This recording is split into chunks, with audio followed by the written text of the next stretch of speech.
ये पाटना हां सर से का कही जान गइलो हां कि हमार घर में ना मेहरारू कितना स्वागत करे लिए और कितना जान से ज्यादा जाने लिए आज तारा सब कुछ देखे के मिली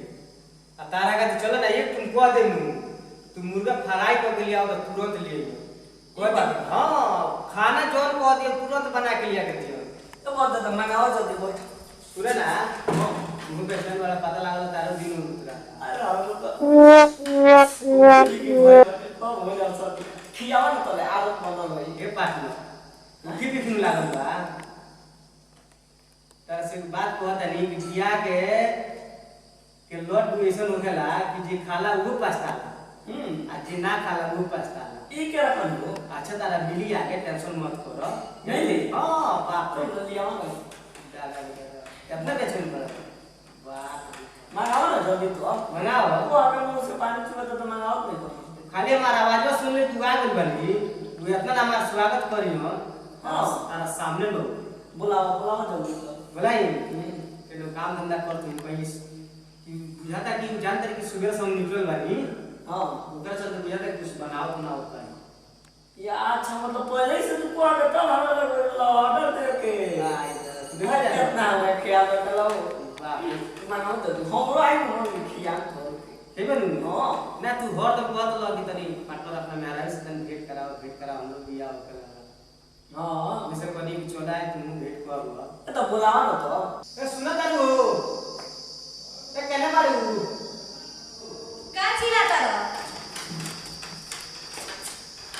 ओई में सब वाला आता है तेरा ना बुझे हम सुबह से कहे गइल तो हम आए भूखे प्यासे पानी के तले गोई कहां रहा गोई बिना पूछले कोई दिन गांव में घूमे आई पार्टनर हमारा को दिन से बेचैन रहूं अब बिना पूछले कोई के घर में बुला ले आता रहो केकरा से पूछ के इनके बुला के ले जाओ आय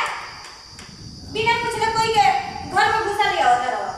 केकरा से पूछ के ले जाओ बोला ए घर ए सुना ना कथि सुना बोला ये हमारा पार्टनर हूं इनको बियाह होने वाला था ठीक बा नी ए कॉलम पार्टनर तनी चलना तनी तो मैं घर में तनी देखा करके हमारा यार स्वागत करेली कि बियाह के बाद हम लोग इधर में से क्या कर लिया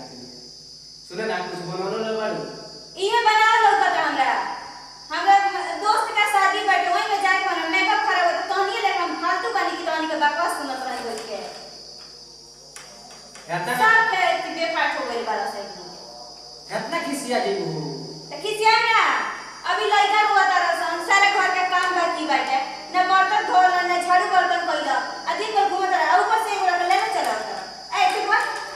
ए सुने ना हेतना मत खिसिया कथि सुना कितना लालसा से पार्टनर हमारा मिलन की तनी चल के मेहरान तुमने दर्शन करा दे कोई में हमहु करे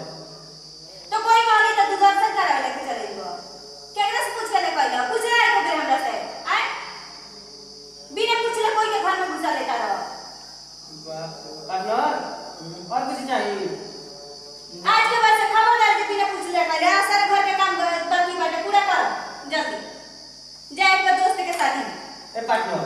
बोटे बैठो खिसियाई लगी ना हम ना जा ए पार्टनर रे हम ना ए रुका ना